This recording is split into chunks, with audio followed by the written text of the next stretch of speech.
actual strength of your county panels, both senior and intermediate themselves. Like, it's a good opportunity for you to get showcased and seen by a senior management.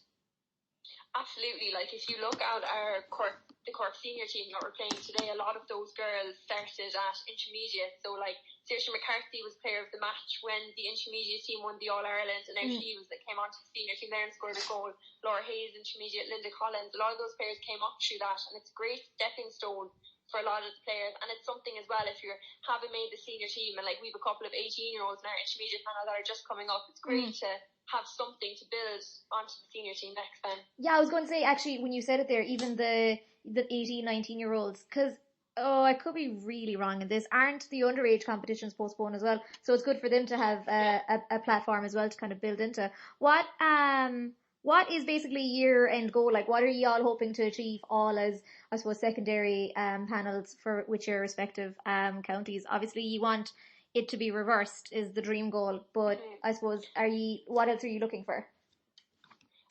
We're just like obviously the best thing would be that the directive is reversed from the government, but like there's maximum 4 matches in the intermediate championship.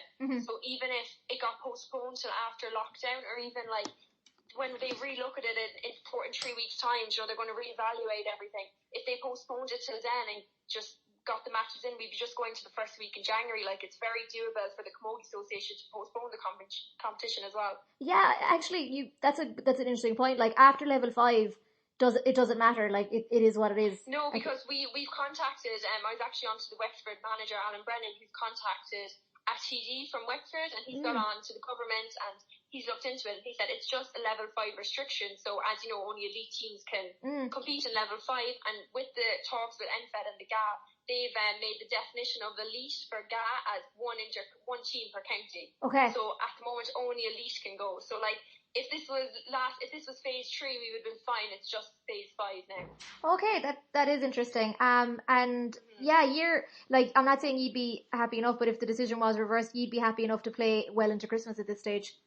Oh, absolutely. And like I've been on to the Wexford girls and the Galway girls. We would like, especially now, like college camogie usually goes November, December, January. So now that that's done, that's postponed as well at the moment. Like, there's nothing stopping leaving the championship run on a bit longer.